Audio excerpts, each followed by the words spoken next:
We're the biggest small town on the planet, and we're always trying to expand it. We like to strut what we got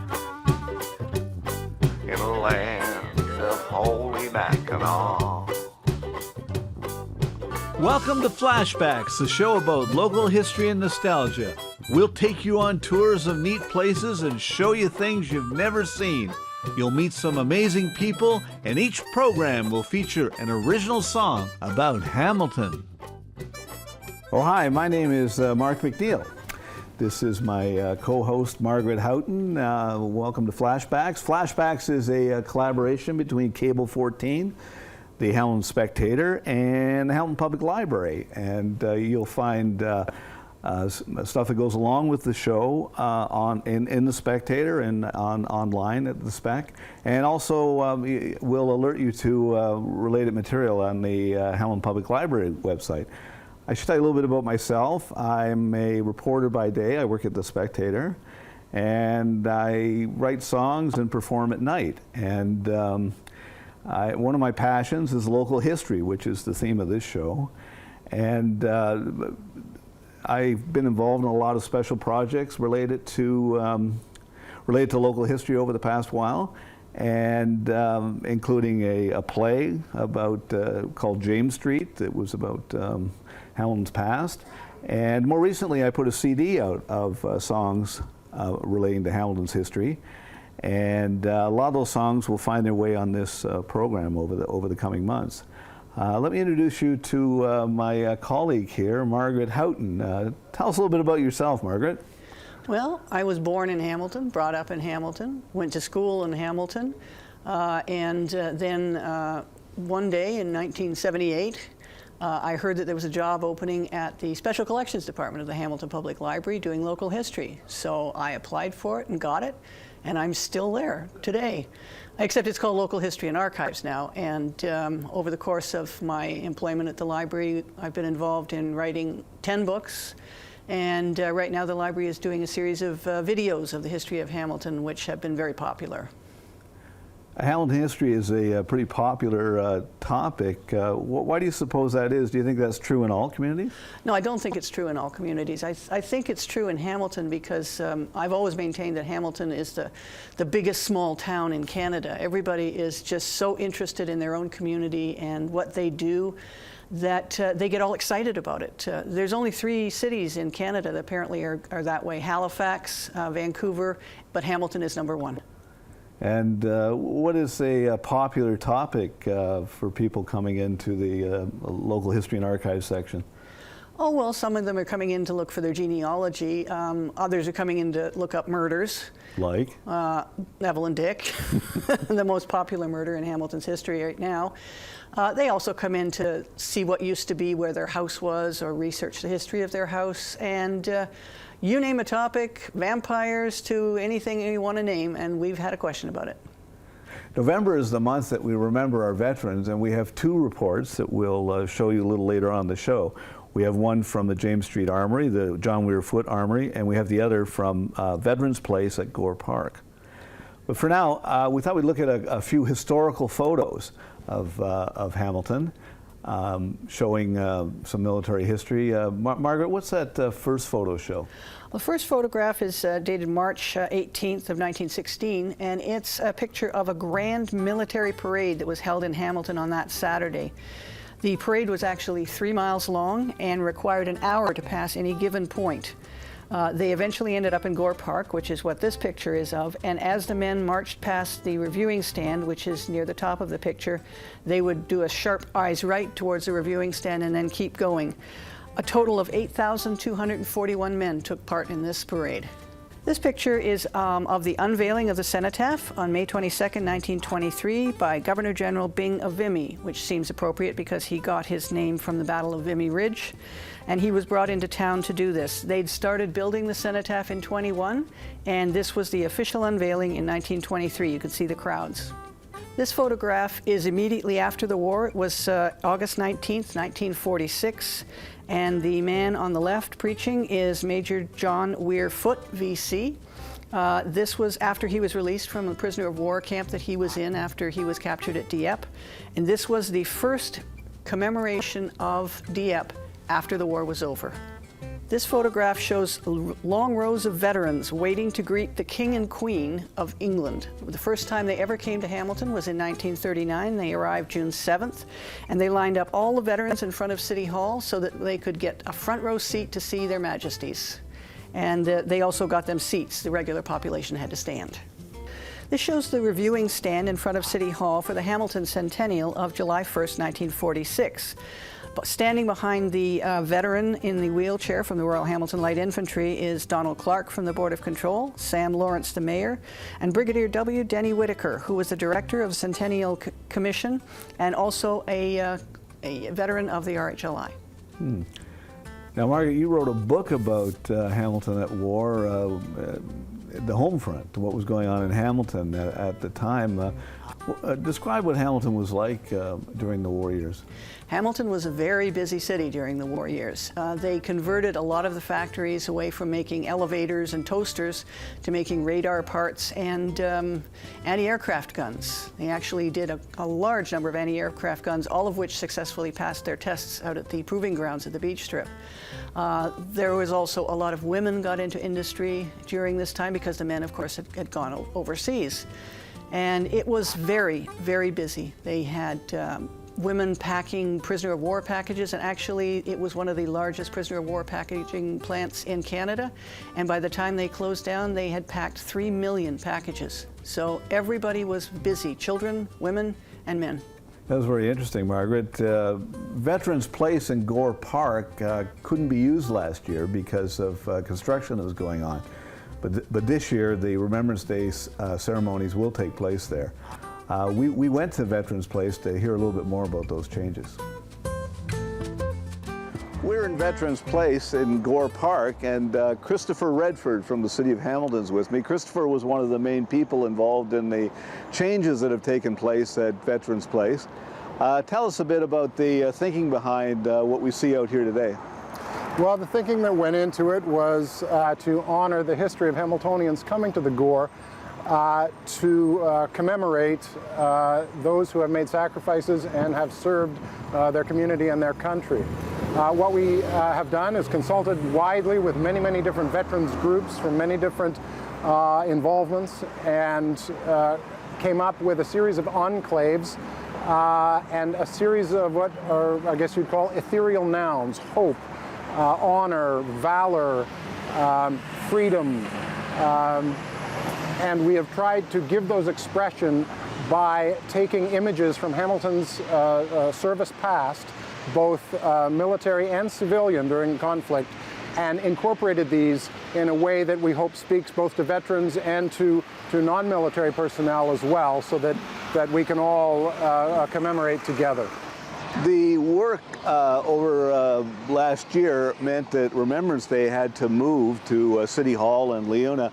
It's coming back this year. How will Remembrance Day be different this year? I think because of the centennial of the First World War, because of the reorientation of Veterans Place and the cenotaph within it, and the coming back of all of the veterans, and also now with Afghanistan being etched upon the cenotaph for the first time, that conflict having ended for us in 2014. I think it will be larger in terms of public involvement, and I think it would be more than simply November 11th. There were a number of changes that took place in Veterans Place over the renovations, but the most significant one actually had to do with the cenotaph itself. What did happen to the cenotaph?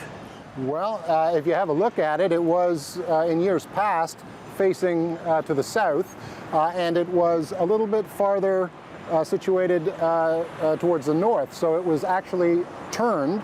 So it is now facing towards the Queen Victoria statue, and it has been more located more on a central axis between Sir Johnny MacDonald down there and Queen Victoria down there. This gives the service people for Remembrance Day a greater berth around all sides of the cenotaph, and it also focuses it more on its original plan, which was to have it exactly on the axis of Gore Park. Well, that sounds like a major construction job. About how long did it take to turn it around? Took over 6 months. Each of the blocks had to be taken away. It was taken down. It was shifted in its orientation, rebuilt stone by stone with new mortar. And the mortar was the stuff that really was requiring replacement. And so that's a huge job. And they've done quite a marvelous bit of work on it. And they found a surprise when they were taking the top off, where they found a metal tube. For me, this was, you know, what you don't expect is always the most exciting. There was a metal tube that was found inside it, and we didn't want to open it because we thought we might damage it.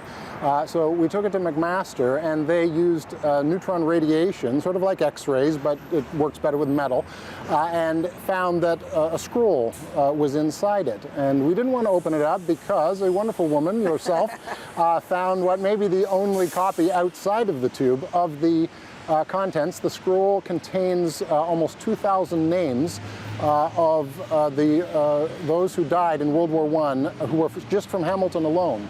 It's a staggering statistic that almost 1 in 40 Hamiltonians died during World War I, and their names are on that scroll, and it just made it that much more poignant for us while we were doing the work. And the scroll was put back in during the renovations, and it's located right at the top? Right at the top. At the top you can see it's done as a sarcophagus. Just before they put the top onto the sarcophagus, they had created a space in which it was gently placed by the city's conservator, Roberta Seeley, and that really was a very meaningful moment for all of us. It was sealed up in the mayor's chamber with a number of letters from today, from the Canadian Club of Hamilton and so forth, and then placed back in. That was very fascinating, Margaret. One of the things I always wondered about, the cenotaph was built in 1923, or opened in 1923. How was Remembrance Day dealt with prior to that? Well, immediately after the First World War, they declared that the 11th day of November, so 11/11/11, would be Armistice Day. And every year they would celebrate the armistice or the end of the war. And it didn't become Remembrance Day till the 1930s. But what Hamilton decided to do is to create a war memorial. So our first war memorial to the veterans and those who died in World War I was a school. It was Memorial School, which was built in the east end of the city. And in 1919, when Edward, Prince of Wales, who later became King Edward VIII, came to town, he officially dedicated the school as a war memorial. And if you go into the school, each one of the entrances is named after a general, like Currie. And there are bronze plaques all around the side with all the names of the Hamilton men who died during World War I. And of course, there's also another memorial out at the cemetery. It's now called the Lost Monument, and it was put there in the same year as the cenotaph was opened in 1923. Mm-hmm. Of course, another center of military life in Hamilton is the James Street Armory, the John Weir Foote Armory. And Margaret and I had the opportunity to visit the armory just a week or so ago. And incredibly inside it, in the officers' mess, they actually have the doorknobs from Hitler's Chancellery office. It turns out in Argyll scooped them up after the war, and they're prominently displayed next to the bar. Anyway, have a look at our item here. We're on James Street North in the heart of Hamilton's arts and cultural revival. It's a street known for art crawls and super crawls, but it's also the center of military history in Hamilton, the James Street Armory, or the John Weir Foote Armory. Tell us a little bit about it. Well, Hamilton has had a military presence since the War of 1812, obviously, but it really started to get going in the middle of the 19th century with the British militia units coming in and the militia units being formed here. And a drill hall was built on James Street North for the 13th Battalion, which of course is now the Royal Hamilton Light Infantry. And being made of wood, of course, that building burned down. So they then built another one of brick and called it the Armory. And you can see that it grew over the years. They added sections behind, beside. It's almost covering an entire city block now, and is the largest facility of its kind in Canada. I'm with Captain Tim Fletcher, Captain retired Tim Fletcher of the Royal Hamilton Light Infantry, the Rileys. And I understand, Tim, that this was the first building that was built inside the armory.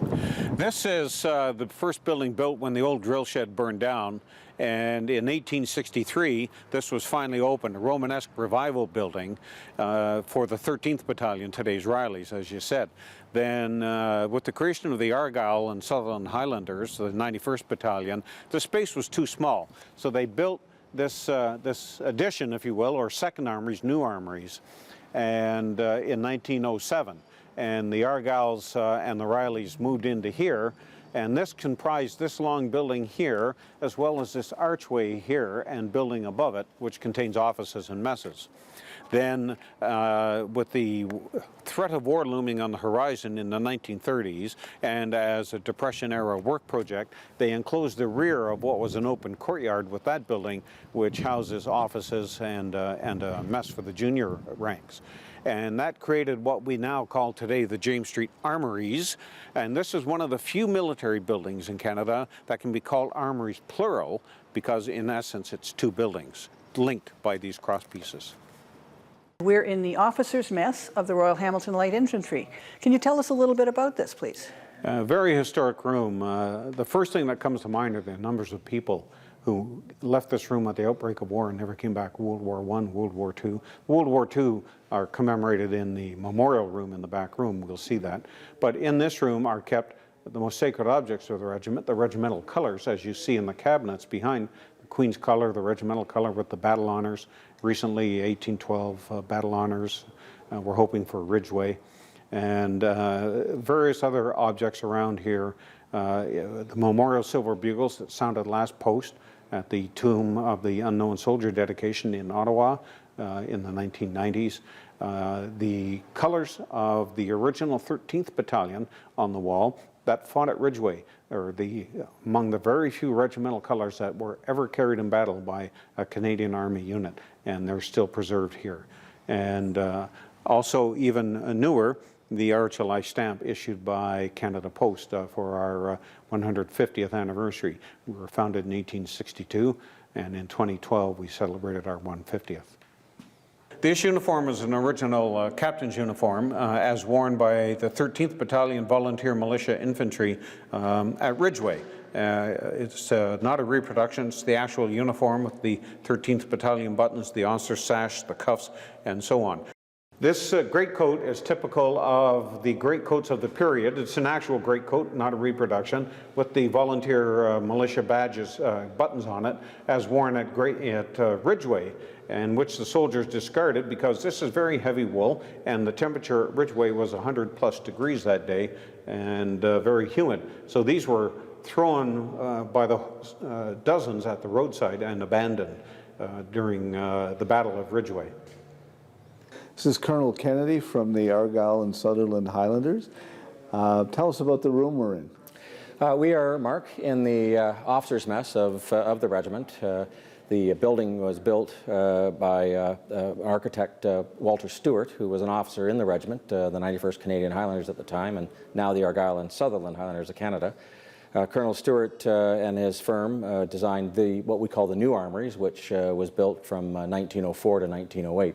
So this room, this mess, was completed in 1908 and furnished and decorated at that time. We have still many of the original furnishings. We have many of the original artifacts and art. And each successive generation of Argylls since has added its own art and effects to the mess. So we've got a really rich living history here. So for somebody who doesn't know what a mess is? Well, good question. Most people think of mess with a small m, but in the Army a mess has a capital M. So since the time of Julius Caesar, armies have been divided into officers, sergeants, and soldiers. So there's 3 messes. We still have those 3 separate messes in the Canadian Armed Forces today. The officers' mess is where you have your family heirlooms, your favorite art pieces, the favorite furniture. So what each successive generation of Argylls have done here is add art over the years. So we have portraits of distinguished former officers. We have a portrait of two officers who were killed in action. We have a collection of art done by one of our soldiers during the Second World War that was done on the spot in theater. It's wonderful stuff. We also have various presentation pieces. We have everything from trophies for shooting or attendance or sporting events. We have commemorative pieces such as the 3 figures that we'll see on the main dining table that commemorates the regiment's service in the First World War, the Second World War, and most recently this century in Afghanistan. So each infantry regiment in the British Commonwealth have 2 colors which make a stand of colors. So on the left is the national flag, which is the Queen's color. It symbolizes our loyalty to the sovereign and Canada. The other flag, the color, we call a regimental color. So that is distinctive to us. So almost every unit in the Canadian Armed Forces would have a flag that would look very much like this as their Queen's color, pardon me. The regimental colors are very, very important because they have embroidered on them all of the significant battle honors of the regiment. We have honors from the First and Second World War, and just recently we were granted the battle honor for our service in Afghanistan. And we also have the Sovereign's personal cipher, the ER with the numerals 2, which we're one of the few regiments in Canada that have been granted that honor. And we have the cipher of our first Colonel-in-Chief, who was Princess Louise, Queen Victoria, one of Queen Victoria's daughters, which is on the other. And I wear Princess Louise's cipher on my badge and my sporran as well.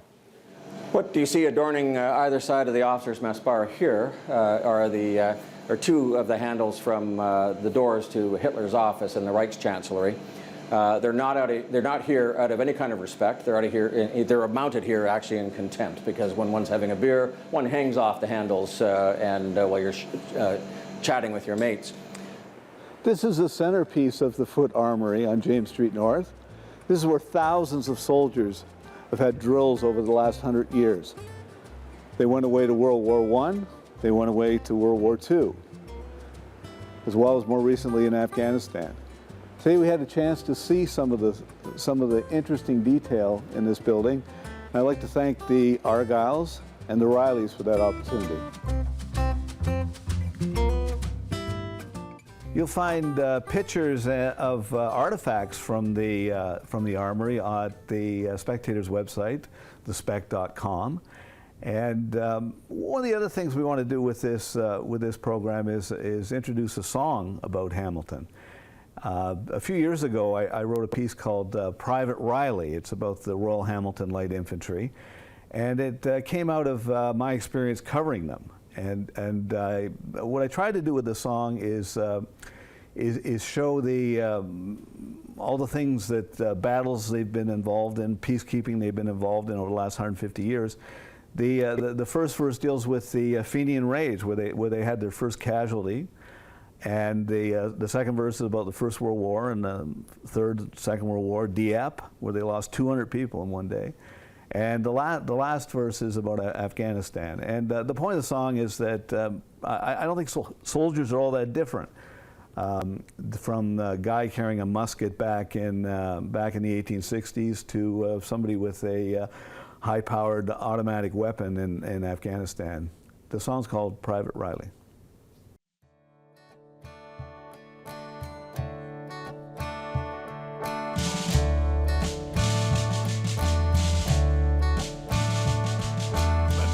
Private Riley, I come from Hamilton.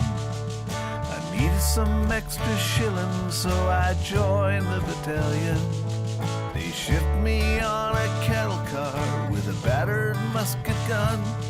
We made a stand at Ridgeway against the bloody Fenians. I'm a soldier with my pie and uniform. When they called, I was ready, always ready in the peace of war.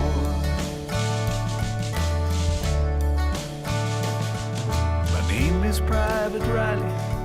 Through Flanders and the Somme, I crawled through clouds that us along the Western Front. We waited cold and shivering, the rising of the sun. Took the ridge at Vimy, had the Germans on the run. I'm a soldier, I'm a soldier, with my pack and uniform. When they called, I was ready, always ready, in peace or war.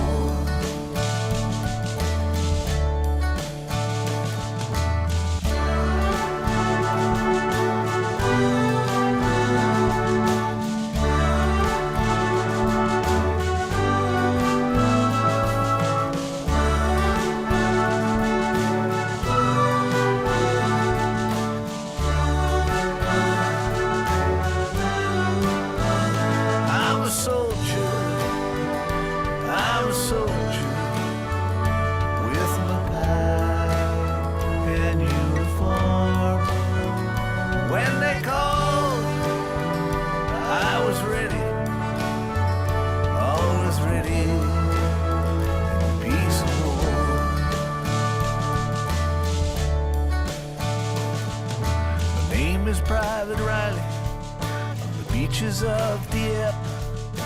We waded through the water with our guns above our heads. Jerry sighed and picked us off in the hail of screaming lead. We bravely charged forward as the water all turned red. I'm a soldier, I'm a soldier, with my pack and uniform.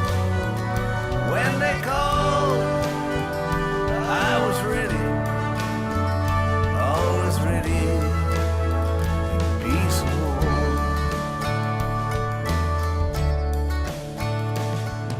My name is Private Riley, deployed in Kandahar.